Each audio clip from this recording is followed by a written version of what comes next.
ప్రపంచంలోనే అతిపెద్ద బిజినెస్ సామ్రాజ్యాల్లో ఒకటైన రిలయన్స్ ఇండస్ట్రీస్ నుంచి మరో బిగ్ అనౌన్స్మెంట్. మార్కెట్లో ఎప్పుడూ ఒక అడుగు ముందే ఉంటుంది రిలయన్స్ కంపెనీ. ఇప్పుడు ముఖేష్ అంబానీ మనసంతా తన కూతురు ఈషా అంబానీ నాయకత్వంలో దూసుకుపోతున్న రిలయన్స్ రీటైల్ పైన ఉంది. దేశంలోనే అతిపెద్ద రీటైల్ కంపెనీ త్వరలోనే ఐపీఓ ద్వారా పబ్లిక్ లిస్టింగ్ కు సిద్ధమవుతుంది. అసలు ఈ మెగా ఐపీఓ ఎప్పుడు రాబోతుంది, దీనికోసం ఈషా అంబానీ ఏం వ్యూహాలు సిద్ధం చేశారు అనేది చూద్దాం.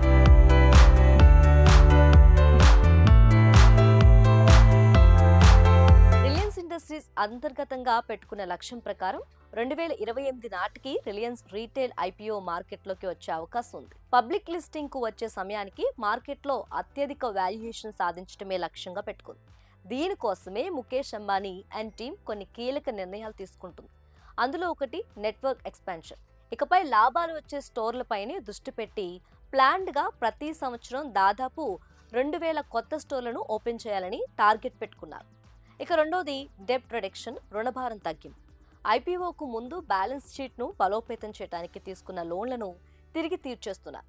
గత ఏడాది 53,546 కోట్లుగా ఉన్న రుణాలను ఇప్పుడు 20,464 కోట్లకు తగ్గించారు. ఆర్థికంగా కంపెనీని బలోపేతం చేస్తున్నారు.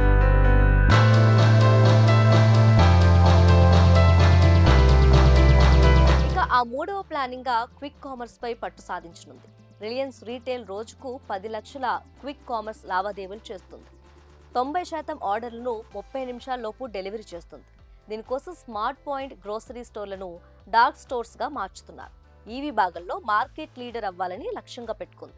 చివరిగా వాల్యుయేషన్ స్పష్టంగా ఉండటానికి ఫాస్ట్ మూవింగ్ కన్స్యూమర్ గూడ్స్ ను వ్యాపారాన్ని రిలయన్స్ రీటైల్ నుంచి వేరు చేసి మాతృ సంస్థ కిందకు మార్చారు.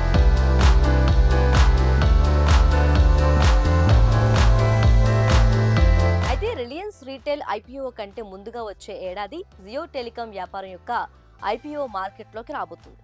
అంటే ముందు టెలికాం, ఆ తర్వాత 2 సంవత్సరాలకు అంటే 2028 నాటికి రిలయన్స్ రీటైల్ మెగా ఐపీఓ మార్కెట్లో సంచలనం సృష్టించబోతుంది.